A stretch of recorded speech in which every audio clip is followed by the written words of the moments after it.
that drum bus, and as you can see the ambient samples, goes to a all drum bus, which is over here to the right. And I'm kind of working across to the right in terms of the end product. So the final drum bus is this one here in yellow.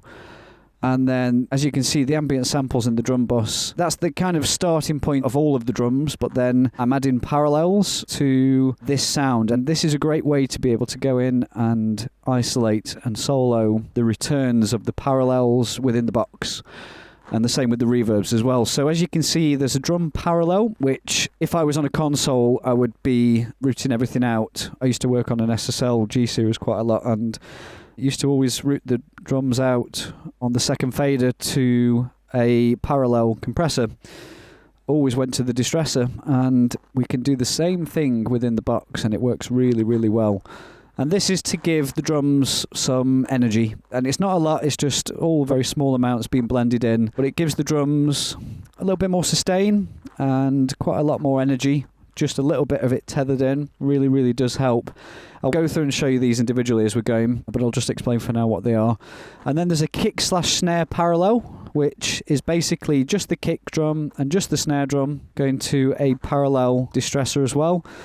Really punchy, this one. This is going to have lots of punch just so it pops out of the speakers. And again, a little bit of this blended in is magic, basically. It sounds really, really good. Next to that, we've got the D-Dist, which is the drum distortion.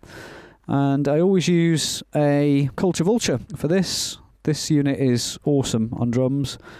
I've been lucky to use the hardware version, but the UAD plugin sounds absolutely incredible. Pretty much the same to my ears. And then as you can see, all of those parallels are also going to the all drum bus, the same as where all the drums and the ambient sample are going to. The reason for this is just so we can isolate them separately, and they'll just go over the reverbs as well. We've got 3 different flavors of reverbs, so drum verb 1, 2 and 3.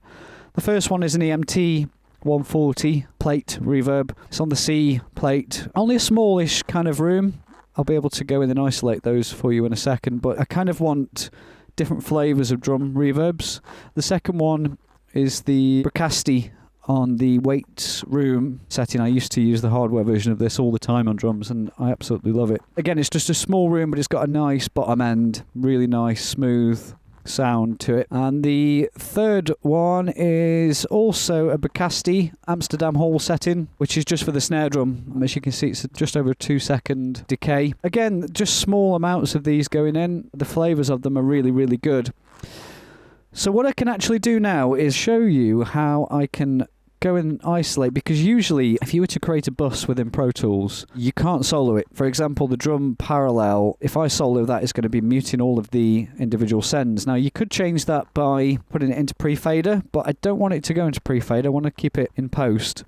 So one thing that we can do, if I press play, I'm going to be able to mute the drum bus, mute the ambient bus, and then just hear the return of all of these. If I wanted to just hear the drum parallel, I can mute the rest of them and just listen to that one. And then just listen to the kick snare parallel. Just listen to the distortion. Just listen to the reverb returns individually. So we can just really hone in and isolate everything and just make sure everything's completely in phase.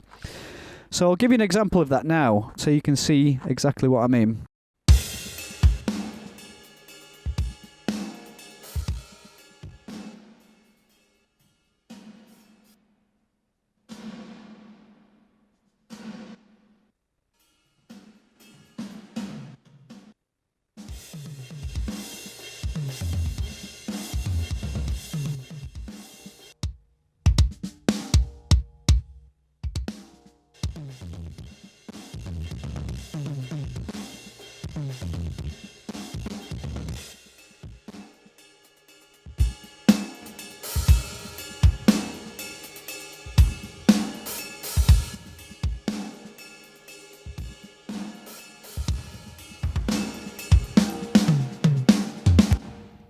So as you could see, I was muting the drum bus, the first stage drum bus and the ambient sample, and then I was able to hear the return of all of these. And it basically just helps you dial in a more refined setting for the parallels, just to make sure you're getting the most punch out of the compressors. And particularly with the drum distortion, I want to be able to just isolate it and just have a listen to what it's doing on its own. Same with the reverbs. And I find that this is a really easy way to achieve that. And again, all of those are being bussed to the all drum bus, and it just gives you a little bit more flexibility.